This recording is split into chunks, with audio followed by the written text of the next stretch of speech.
observando um pouco as manifestações das pessoas dentro do meu canal e em outros espaços de discussão na internet, sejam os comentários mais absurdos que a gente ouve, né, bastante inflamados, outros que vêm por aí, eu fiquei pensando na maneira como a gente produz mesmo, faz o conhecimento passear pelas redes e como alguns temas fazem essa efervescência ser mais louca e insana, como por exemplo no caso do feminismo. Então vamos falar disso rapidamente hoje.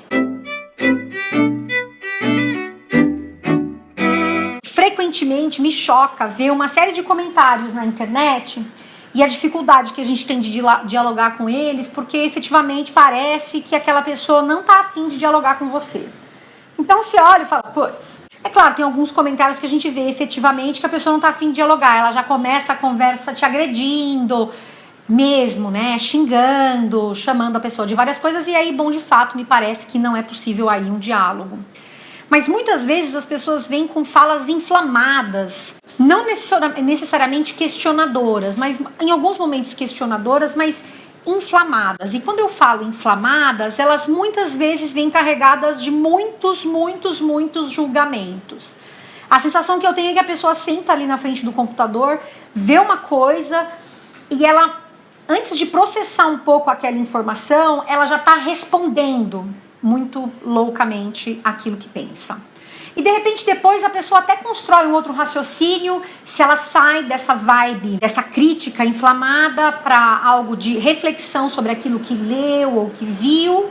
Mas achei que a gente devia trazer esse tema porque me chama a atenção que em outros espaços não é assim, eu acho. A sensação que eu tenho é essa, e aí eu te pergunto.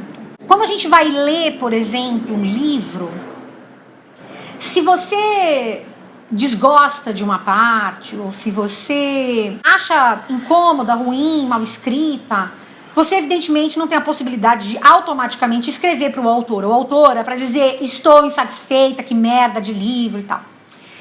Esse distanciamento, a sensação que eu tenho é que ele traz uma possibilidade que é da pessoa refletir de maneira um pouquinho mais alongada sobre aquilo que ela está lendo antes de imediatamente emitir um julgamento de valor.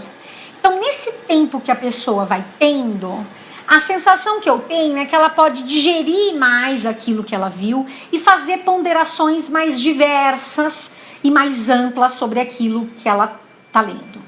Não significa que antes não existissem posicionamentos radicais, quando as pessoas só escreviam livros. Evidentemente que isso tudo existia e vai continuar existindo, não é disso que se trata. Mas a sensação que eu tenho é que há espaços em que a gente tem um lugar de contemplação e não só isso, um lugar em que se permite mais um pouco desse erro. Nesse sentido, o espaço da construção das ideias na internet parece que ele tem que ser um espaço do perfeito. Então tem muito essa coisa do certo e do errado. E aí quando a gente olha para o feminismo, isso também aparece, a sensação. Não precisa só ser o feminismo, mas é só porque a gente falou bastante disso nos últimos dias. A sensação que eu tenho é que não se pode errar e que não se pode discutir. Você tem que ter uma opinião definida, entendeu?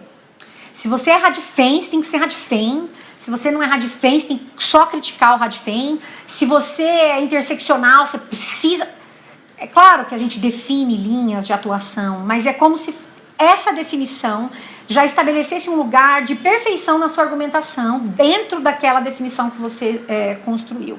É engraçado porque, por exemplo, quando eu me imagino escrevendo a minha dissertação de mestrado, a minha tese de doutorado, é claro que era sob muita atenção que eu escrevi aquele trabalho, eu estava tentando construir um conhecimento, e embora que eu estivesse buscando a melhor versão daquele texto, o que era muito difícil, era justamente porque eu sabia que era impossível que aquele texto fosse perfeito, porque eu tinha plena consciência de que aquele era um conhecimento em construção, em desenvolvimento, então, portanto, não existiam ali verdades absolutas.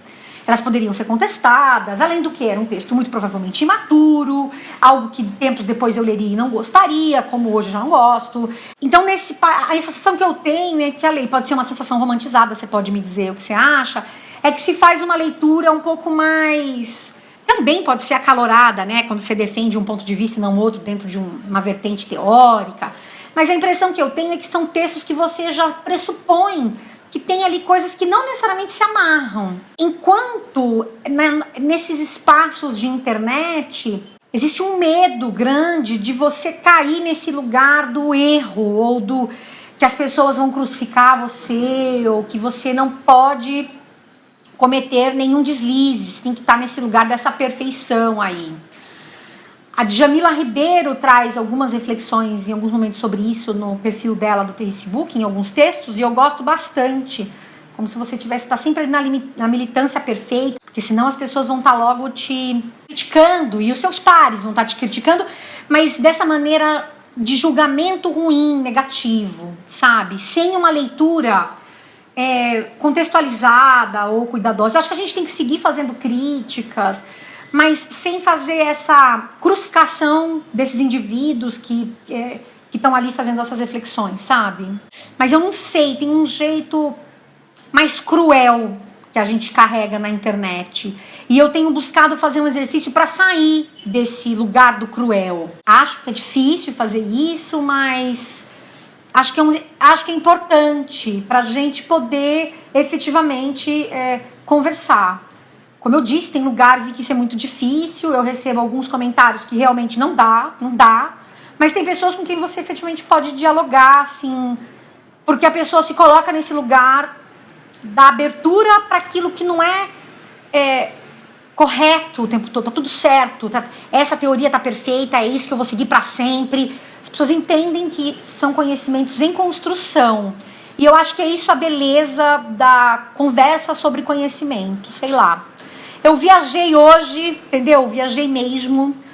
E dá dica aí de tema, gente, pelo amor de Deus, porque a gente tá ficando com essa dificuldade mesmo com a lista pronta, tá? Então, um beijinho pra você. Até amanhã. Tchau, tchau.